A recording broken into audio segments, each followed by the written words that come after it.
asalaamaaleykum mbokki internet yi rawatina yéen ñu baaxoo di seetaane www.inforewmi.com Seydina Seck ñëwaat ak yéen seen émission pencum réew mi fii si biir Info Rewmi tey ñu fi dalal kii di monsieur Yankhoba Diattara di vice-président conseil départemental de Thiès nekk tamit secrétaire à la vie politique du parti Rewmi jiite tamit structure yi parti bi monsieur Diattara ñu ngi lay nuyu di la dalal jàmm fii ci Info Rewmi.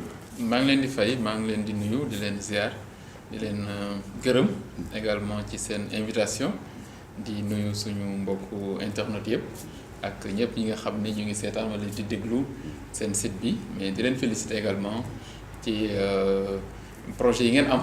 mooy création de nouveaux sites mais également projet yi ngeen am dans le domaine de l'audiovisuel et de la communication. donc ñu leen ci ñaanal suñu borom mu jàppale leen yàlla barkeel. mais fàttali mbokk internet yi tey équipe Info Rewmi yëpp dañoo déplacé wu ñëw Thiès comme ni ñu ko defee woon Podor tey Thiès lañ ñëw ëllëg tamit mi ngi dépendre si yéen tey wax naa ko léegi wax naa vice-président conseil départemental wax naa secrétaire à la vie politique et structure tey jii est-ce que diisul si yow. sant yàlla la xam nga loolu lépp mën naa ni confiance la ak responsabilité. ndax c'est le président Idrissa Seck qui m'a fait confiance. de me mettre, je peux dire, à la tête du département, comme il l'avait fait à la tête de la mairie. de loolu muy confiance boo xam ni bu rëy la. buy bëri si ñun. ñu ci sant suñu borom ndax yàlla ñuy sutural bu ba léegi. mu ngi def liggéey bi correctement. sous son encadrement. et ses conseils. je pense qu'à ce niveau-là donc on rend grâce à Dieu. maintenant sur le plan politique aussi c'est vrai j'étais le secrétaire à la vie politique du parti. donc je m'occupais de l'animation du parti. et de l'organisation. Maintenant, il vient de me confier la direction des structures qui était gérée par notre frère Déthié Fall.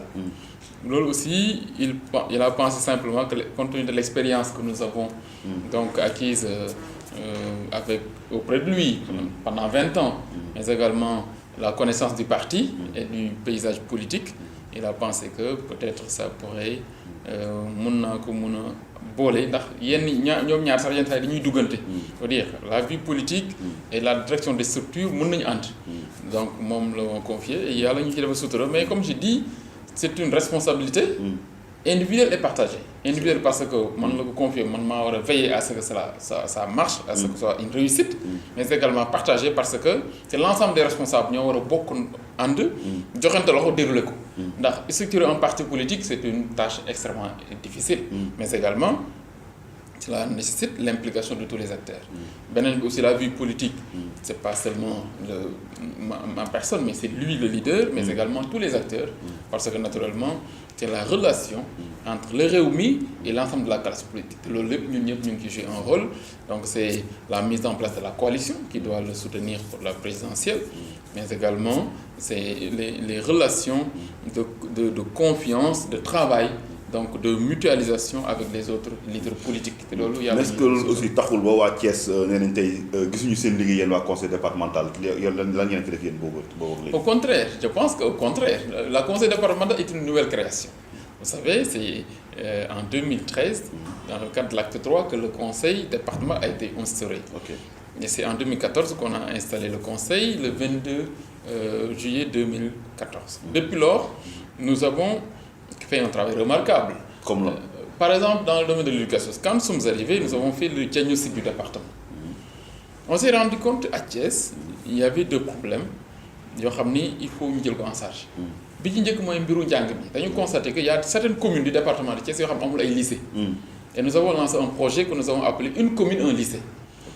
donc malgré suñu moyens yi limité ndax xam nga conseil départemental aussi. Macky Sall moo ko instauré mais accompagné wu ko. Et d'ailleurs, ça fait partie des déceptions que nous avons de Macky Sall. Macky Sall a été maire, Premier ministre, ministre de l'Intérieur, il connaît les côtés locaux, mais malheureusement accompagné wuñu. Le conseil départemental, budget d'investissement bi ñuy jox par an, ça tourne autour entre 60 et 70 millions. Par exemple, cette année, 63 millions lañu Macky Sall jox pour 750 000 habitants. Mais nous avons dit, malgré cela, travaillons à ce que ces communes yi nga xam ne amuñu lycée ñeent la balaa mandat bi di jeex ñu def fa ay lycée. bon dañuy chaque année dañuy def ay seconde année bi ci topp ñu def ay première année bi ci def ay terminale donc seconde yi pare na première yi la ñuy tabax terminale yi la ñuy tabax année prochaine nga xam ne balaa mandat bi di jeex au moins mbiru lycée yi dinañ ko régler xam nga dans le domaine de l'éducation si tu règles cette question là je pense régler nga l'essentiel ndax au préalable les CM ñu ngi koy clôturer ñu ngi tabax ay salles de classe pour accompagner CM pour dire rek li ñu confié ci njàng mi ñu ngi ci bu baax. beneen bi tu vois dans le domaine de la santé. Dans la santé nous avons un important programme que nous avons appelé un projet de lutte contre la mortalité maternelle infantile. ok ndax ñun dañu bëggatuñu Thiès. benn jigéen di fi mucc di ñàkk bakkanam. ok mais loolu pour ñu réussir ko au-delà de l'hôpital régional où nous avons construit en fait une maternité moderne l'une des plus modernes du pays maternité Thiès. fu mu nekk. à l'hôpital régional presque clinique la. dans l'enceinte de l'hôpital. ok ça fait 5000 naissances par an avec 1500 césariennes. 5000 naissances et nous avons dit bëggatuñu benn xale di juddu di ñàkk bakkanam wala jigéen di joxe la vie. Et nous avons lancé un projet qui est en cours avec l'appui de nos partenaires italiens qui nous donne après 100 millions par an. Okay. Et nous avons dit au-delà de l'hôpital régional il faut accompagner les structures périphériques loolu moo tax ñuy tabax ay maternités dans les communes périphériques par exemple nous en avons construit à Sam Ndiaye dans le Fandène nga xam ni Augustin mooy maire bi mais xooluñu ko moom population yi la ñuy xool. Si vous allez à Pout, nous avons construit une nouvelle maternité. Vous allez à Cité Lamy, c'est inauguré avec l'ambassade d'Italie et tout cela. Donc noonu la ñuy continuer pour dire simplement que deux projets yi rek su ma ci yemoon bilan bi moom c'est tellement.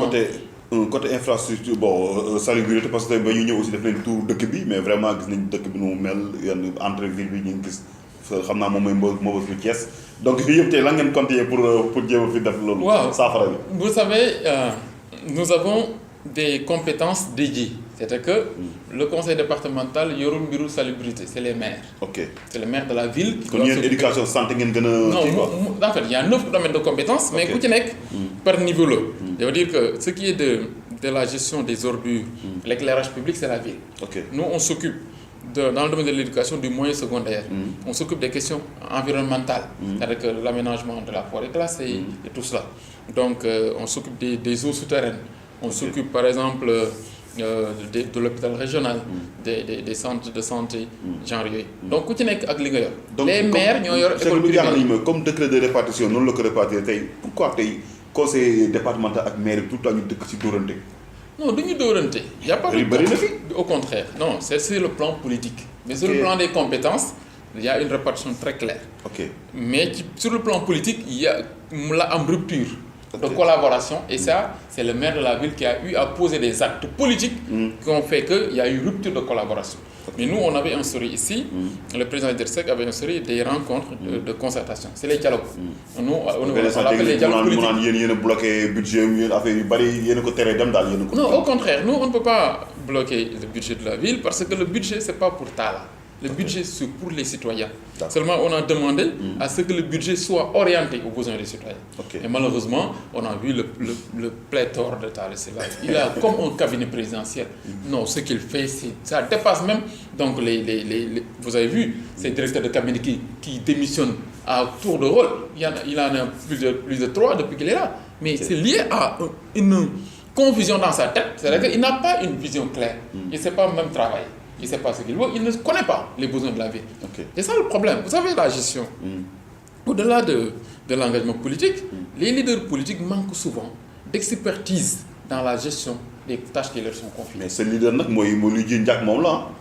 ce n'est pas lui. Idrissa a respecté sa parole, a voulu simplement montrer quand même que si on a gagné, nous on a gagné dans notre coalition And Defar Thiès a gagné les 4 communes et le conseil départemental. C'est-à-dire qu'on avait 5 postes à distribuer.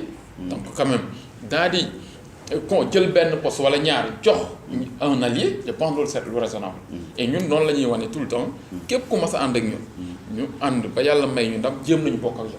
Je pense si vous vous rappelez lors de son premier mandat, c'est la LD à l'époque lañ defoon premier adjoint au maire. D'accord. À l'époque. ñu nekkee maire en 2002. Pour dire simplement Idrissa a toujours partagé. mais fàttali mbokk internet yéen a ngi fii seen site infrewmi.com tey bu ñu ñëwee ci wàllum actualité mbirum parrainage moom la ñëpp di wax d'abord yow loo ko gisee wàllum avancement la ci wàllum démocratie wala recul. Non c'est un recul démocratique parce que simplement pour nous en matière de démocratie il ne doit pas y avoir en fait de filtre ndax c'est de la liberté. Et le dernier mot aussi. Mais c'est pas une raison. C'est-à-dire qu'il faut que la démocratie a un coût. A un coût. C'est au peuple d'arbitrer. Le dernier mot revient au peuple, qui est souverain. De ce point de vue-là, j'estime que donc le parrainage pour nous est un recul démocratique, mais également aujourd'hui on voit les manipulations éventuelles qui peuvent arriver avec ce parrainage. Mais li ci am solo mooy détermination peuple sénégalais ak la classe politique à faire face malgré les manœuvres de Macky Sall. Quel que soit le parrainage, les gens seront en mesure donc de déposer des candidatures crédibles yoo xam dinañ mën a jàkkaarloog moom. Beaucoup de gens pensaient que oui, c'était destiné à éliminer des adversaires et tout cela. Mais au-delà de tout cela, même ce qui nous intéresse, c'est que nous, les Sénégalais, que, en tout cas ce qui nous concerne, le Rewmi, et même la classe politique, que nous sommes à la hauteur des attentes du peuple, c'est-à-dire que nous organiser. Donc, c'est l'union de la parrainage, nous fournir, préparer, présenter une candidature, présenter un projet de société qui prend en compte les préoccupations des populations, dem à la rencontre des Sénégalais, waxtaan ak ñoom te xalaat nañ ni ak l'expertise du président Idrissa Seck nekk na aujourd'hui en pole position pour la présidentielle 2019. moo tax ñun affaire du parrainage préoccupé wuñu. mais xam nga tamit nit ki tam mënoo parrainer nit ki te gisoo programme bu nga xam moom la war a jox askan wi tey jii réew mi fu mu toll ak li ngeen am ci 2007 ba léegi yéen dem ay élections askan wi ba léegi gisaguñu lu weesu Malick Gakou ak Bougane bu joxe 19 points yi. gis ñu beneen parti boo xamante ne proposé na askan wi lu tax ñu wala na parrainé. waaw mais mon cher. Quand même il faut reconnaître que Idriss Seck n'est pas nouveau. xam nga daan nañu fi dégg ay plan job ak job. mais boobu ba tey non au contraire il n'est pas un officier en politique. C'est pas un leader méconnu. Il a un parcours politique connu. Il a une expérience politique connue. Elle a une expertise politique avérée. Ses qualités d'homme d'État aussi ne font plus l'objet de doute dans ce pays. Elle a eu à exercer les plus hautes fonctions, même il était même dans une position de quasi-président. Bi mu nekkee en position de pouvoir, ce qu'il a fait au Sénégal, pour le pays, pour les populations, ba léegi nit ñi gis nañ ko. ba tax na kon amul mën naa ne sax lu muy prouvé te mais néanmoins elle a eu à faire des propositions concrètes par secteur yoo xam ne tey Sénégalais yëpp jàpp nañ ni amul programme bu gën a pertinent que programme président Idrissa Seck soo jëlee mbiru njàng je pense que qu'il en a dit est assez éloquent ci li mu bàyyee xel mbiru éducation la valorisation des enseignants la prise en charge des préoccupations des étudiants ak pour qu'on revisite les curricula mais également mbiru grève yi infrastructure yi l'élimination des abris provisoires je pense li mu ci wax moom defe naa ni Sénégalais ak kuy enseignant wala bëgg jox importance ci njàng xam nga ni président Idrissa Seck mën naa ni problème boobu presque jël na ko en charge soo demee dans le domaine de la santé mais Idrissa même est sur des projets privés de construction de cliniques yoo xam ni avec ses partenaires étrangers pour ñu mën a jël en charge de manière réelle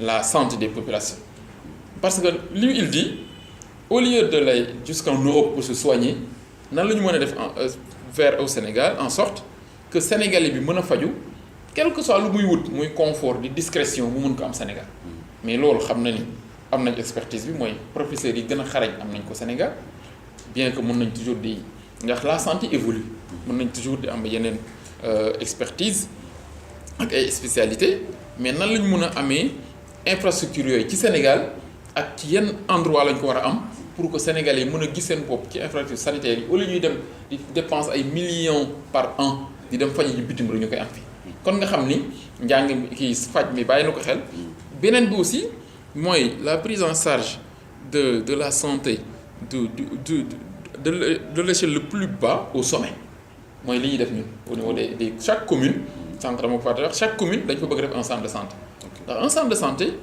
est une infrastructure sanitaire boo xam day am un médecin am ay infirmiers ay sages-femmes yoo xam dañuy jël en charge dans les premières pathologies donc ñu traité ko s'il y a des complications transféré ko dans un hôpital de référence comme Thiès par exemple ça on veut le faire à tous les niveaux et loolu en principe si on rationalise le budget du Sénégal on doit pouvoir le faire sur le plan du développement local le président Idrissa Seck a pensé et nous ça on l'a toujours conçu l'idée des grappes de convergence de la prise en charge des préoccupations des populations à la base jusqu'au sommet. Il avait réfléchi sur une approche. Il dit, OK, nous, si on prend le pouvoir, on a 552 communes au Sénégal. Chaque commune, on pense pouvoir lui donner 1 milliard par an pour la prise en charge des préoccupations des populations. Xam nga Sénégal li ñu naan boobu ay bourse familiale ak yow dañ koy luy dem la. non du dem ça peut se maintenir. Mais en même temps vous savez le budget des bourses familiales est dans le budget de fonctionnement. Or le Sénégal dans la nomenclature actuelle dans le budget d'investissement de l'État c'est à peu près 1800 milliards. Imaginez sur les 1800 milliards qu'on prenne 552 milliards qu'on donne aux collectivités locales. Il va en rester 1300 milliards. Si chaque collectivité locale reçoit 1 milliard, en même temps ce qu'on demande à ce que les collectivités locales soient même pourvoyeuses d'emploi, c'est-à-dire que ñu mën a créer emploi mbiru mbalit mi nga doon wax dootul amati commune gu ne soo amee 1 milliard di nga war a mën a tabax hôpital bu baax sa waa dëkk di nga mën a tabax école yu baax di nga mën a tabax ay tëli yu baax di nga mën a tabax ay environnement économique boo xam ni Sénégalais bu ne fa mu dëkk ci Sénégal yéen a gis boppam ci nguur gi. En tout cas de waa Thiès moom war nga leen jàppale ci mbalit parce que ñun ba ñuy dugg moom wax dëgg yàlla ñu dëkk côté boobu sax. du Thiès rek c'est partout c'est un phénomène national. Malgré les politiques définies par l'État jusqu'à présent on n'a pas encore pris en charge cette question de manière définitive. Et loolu comme il dafa am benn deal ci mbalit bu parce que même Dakar aussi ça se passe comme ça. tey mbalit dafa mel ay milliards moo laqatu. Vous savez j'ai eu la chance en 2012 avec le ministre Bamba Dièye d'avoir fait le tour un peu de certaines capitales européennes dans le cadre d'un projet que nous avions avec la BID. Xam nga la BID nous avait donné 19 milliards pour ñu jël en charge mbiru mbalit bi.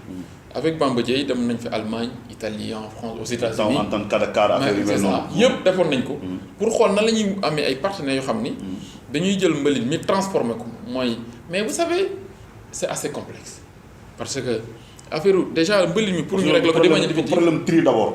Merci moom laa la c'est que il faut partir du domicile.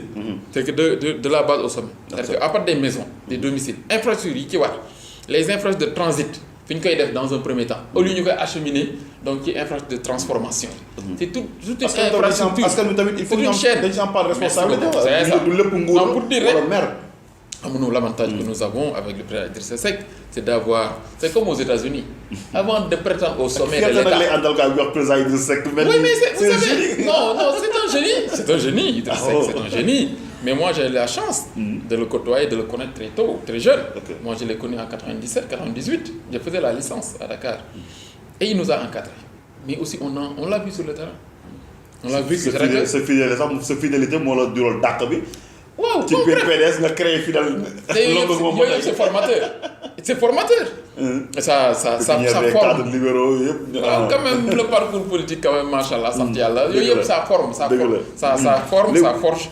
Et là machallah ci décret bi nga xamante moom le président a signé pour révocation du maire Khalifa Sall ba tey dégguñu réew mi aussi indi si benn soutien parce que ñu bëri jàng naan gars yi Idrissa Seck sax bu sañoon tey Khalifa Sall gën a ne ci kaso bi.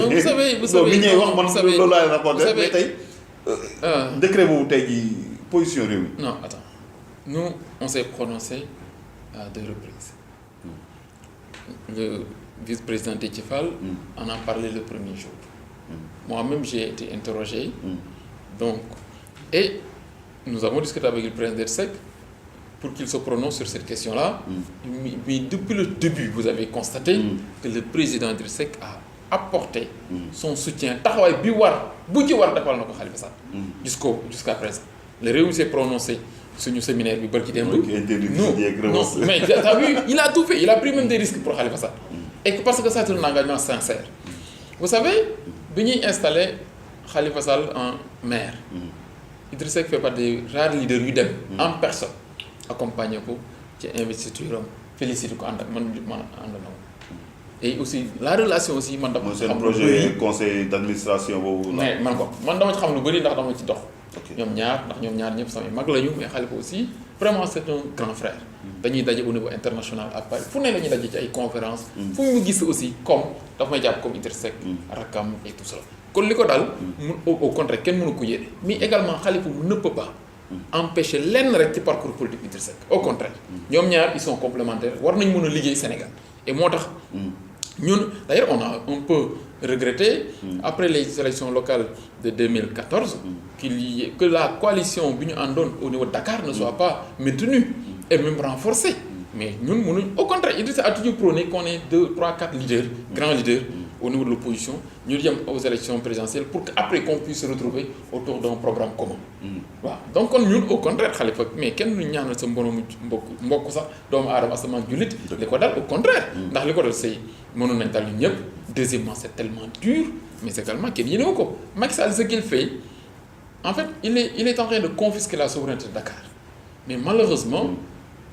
Comme j'ai dit c'est comme si Macky Sall amul ay mbokk li muy def nii yëpp ça va retourner contre lui ah c'est vrai non ça va retourner contre lui hein. Aussi bien waa Dakar ils vont le sanctionner mais deuxièmement il va perdre 2019 et demain également si les gens prennent des mesures contre lui que benn bu fi kenn yu fan nga teg ni dafay perdre 2019 Macky Sall taxaw na fi ne sondage jox nañ ko 54%. mais d'ailleurs ça a été démenti par le camp de Macky Sall. Deuxièmement même su ko waxee c'est pour se donner bonne conscience Macky Sall moo la gën a xam ni aujourd'hui au Sénégal su amee 30% sax na daw ba comme on le dit Macky Sall ne peut pas avoir 35% de l'électorat et avant fi ñu toll nii xam na ni su demee élection day daal il le sait parfaitement li muy jéem a teg ay filtre rek di jéem a manipuler fichier beeg yooyu yëpp. il le sait ci plan social am na lu bëri loo xam ne réussir na ko tey denrées de première nécessité am na wax prix boo xamante ne yokku gëj nañ ko dégg courant yi daan coupé wàññeeku na bourse familiale baa ngi fii.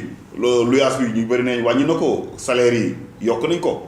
donc yow xam nga en fait ça c'est des mesurettes.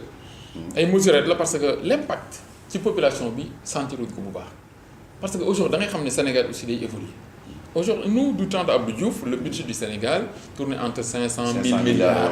On se rappelle. Aujourd'hui on est à 3800 milliards de budget du Sénégal alors la population da ci yokk doublé gu la Sénégal. Aujourd'hui on est à 15 millions beneen bi la diaspora tey li muy dugal ci Sénégal mais xam nga ñooñu diaspora bi di jël en charge est-ce que bëri ëppul sax les états Sénégal di jël en charge mais c'est vrai on peut s'interroger bien sûr. donc ci li ñu donc loolu xam nga le problème au Sénégal lan la gestion au niveau de l'État c'est la rationalisation des dépenses nan la ñuy rationaliser pour que Sénégal li mu am noonu ñu yaxanal ko ba Sénégal Sénégalais bu ne mën ci jot mën ci gis bopp ce sont les dépenses de prestige malheureusement qui grèvent le budget et qui même servent à l'étranger au lieu au Sénégalais mais loolu moo tax Sénégalais gisuñu seen bopp ci li Macky Sall def su defee tey benn c'est là que mënoon def fukk te à ce niveau-là où se pose le problème de la gestion de Macky Sall sur les projets économiques tey le secteur privé sénégalais même est à terre parce que l'essentiel des projets d'investissement de l'État sont entre les mains des étrangers nan la xaalis bi dugg ci biir nit ñi dañ naan dëkk bi dafa mag yi c'est plus qu'une réalité le secteur privé sénégalais mais ñëpp xam nañ est en faillite. mais dëkk bi dafa Macky aussi mën na signifier dëkk baa ngi dox parce que tamit Macky moom amul fenn fu mu nekk. si dictionnaire bi muy signifier loolu. waaw ma ni dëkk baa ngi dox pour les étrangers. dëkk baa ngi dox peut-être pour ñoom seen clan mais dëkk bi doxul ñëpp centre nañ ko. ñoom seen gaal nga dox mais absolument mais ñoom sax yenn saa yi ñu wax ko. ci seen bopp ils le reconnaissent. kon je ne pense pas que Macky tey mën a présenter Sénégalais yi un bilan boo xam ni. mën na ko assurer une victoire en 2019 xam na ko il en est conscient c'est pourquoi moom moo tax muy def stratégie bi. tey dernière question bi nga xam moom la ñu ñëw ci wàllum justice nga xamante ni Macky Sall moom koy réew ba léegi ñu bari dañu wax naan suñu justice moomul boppam tey jii yéen réew mi aussi tout le temps da ngeen taxaw di ko naan ay suñu justice bi moomul boppam askan wi tamit am na ñu bëri nee na justice dafa indépendante tey la moo ci position tey réew mi tey diggante 2012 ak 2018 bi ñu nekk. oui je sais. En matière de justice, ce que nous avons dit, nous, si on prend le pouvoir, Inch'Allah, en 2019, nous, Idrissa ne sera plus président du Conseil supérieur de la magistrature. Ça, c'est réglé au niveau des institutions. Non, non, du tout. Vous savez, l'article 33, c'est dit, la différence entre le président Idrissa Seck et les autres leaders politiques, c'est que le président est adossé sur des valeurs et que lui, sa parole, elle est sacrée. loo ko mënta wax Idrissa Seck su parole am génnee ba mu wax xanaa yàlla décidé na mais moom il va aller jusqu'au bout loolu c'est acté si on prend on quitte le Haut Conseil de la maintenant comment organiser faire en sorte qu'il n'y ait pas comme on dit la dictature des juges mais que les juges aussi ñu bañ leen bàyyil seen bopp ñuy def lu leen neex wala loo xam ne rek dina mën a lor l'essentiel ñu def un système équilibré loo xam ne toutes les composantes de la société dinañ ci gis seen bopp mais ce qui est évident ce qu'on a vu sous Macky Sall la manipulation de cette justice sous Macky Sall amuloon sax sous Abdoulaye Wade sous Diouf moom kenn wax ko kon de ce point de vue là le recul sous Macky Sall kenn masul parce que defe naa di piñ egg nii en matière de manipulation de justice mas ñu ko egg fenn c'est à ce niveau-là vraiment qu'il faut s'interroger. Mais en tout cas, nous, nos engagements sur ce plan, au niveau des institutions d'une manière globale, générale, sera respecté. Donc, comme nous l'avons dit. duñu la am ba bàyyi la tamit te duñu laaj li nga xam moom mooy actualité seen biir parti bi ba gis naa benn communiqué bu génn démb xaw ma bëgg démb implication doomu Idriss Seck ci parti bi naan papaam yëguloo manifestation ba ngeen génn communiqué démentir lan moo xew exactement. Non doomu Idriss Seck impliqué wul masul impliqué suñu parti non ñun. suñu parti lu waral ngeen génn communiqué non mais xam nga ni mos y a eu de la manipulation ndax vraiment doomu Idriss Seck kenn mosu leen dégg sax. ñenn ñi sax xamuñu leen. bay naan dañuy dugg ci suñu parti moom. ñun la ak seen papa. mais ñun moom seen vraiment njabootam mosu ci dugg. mosoo gis benn membre fa Idriss Seck. di ci wax ci suñu parti wala di ci dugg. masta am kon nga xam ni manipulation moo am. ci loolu lépp xam nañ ni yàgg nañ def ay manipulation ay ndëgg sërë di yéem a yàq deru Idriss Seck di bëgg a jaar ci njabootam mais c'est peine perdue. Vraiment on a rétabli la vérité. beneen bi mooy on est concentré sur le parrainage comme nous l'avons dit sur Thiès. Nous avons un objectif de 200 000 parrains. Parce que nous estimons que 80% des Thiessois devraient pouvoir parrainer Idriss Seck. ndax comme ni wax seen njaboot la seen doom la. mais également waa Thiès dañuy rêver d'un président vraiment seen Thiessois. ndax non mais moi gagné ñooñu. ma si ñu gagné Thiès depuis 2002 que Idriss Seck dugg ci Thiès. nekk maire mais lu nekk Idriss Seck député. non dégg wax naa ko. la manipulation du fichier. ak ni Macky Sall torpiller. fichier da koy manipuler ah bon les gens manipulent le fichier. jarul ngeen dem élection. non dinañ dem sax non pas gagner à l'avance mais c'est le combat d'ailleurs que mène l'opposition. Maintenant il n'est pas démocrate comme Ablaye Wade wala comme Abdou Diouf parce que man en 98 99 je me rappelle d'une marche qu'on avait organisée à Dakar. FRT. dañoo demoon bu buntu ministre de l'Intérieur j'étais étudiant. mais boobu y avait pas l'arrêté de Ousmane Ngom. mais l'arrêté de Ousmane Ngom un arrêté ne peut pas être supérieur à la Constitution. Vous savez c'est ça. Il y a les normes juridiques le classement des normes juridiques c'est-à-dire que constitution moom moo ne ci kaw. ou bien une loi supranationale. nga xam ni day dépasser sax constitution bi loolu su ñëwee dañ koy adapté après nga ñëw jël les lois règlements yi. mais un décret ñëw mais un arrêté ministériel nan la mën a nekk supérieur donc à une constitution loolu amul sens sax pour vous dire. mais man l'opposition aussi moo tax dafa war a mener le combat. mais aussi bien sur le plan politique que sur le plan juridique. même cet arrêté devait être attaqué devant le conseil constitutionnel. tu vois yooyu yëpp war nañ ko mën def. ay armes la yoo xam ne ñu ngi fi te war nañ ko mën a appliquer mais le combat politique il est normal. arrestation yi def bërki démb yëpp c'est normal. lu tax duñ la gis manifestation yi aussi d'ailleurs yow.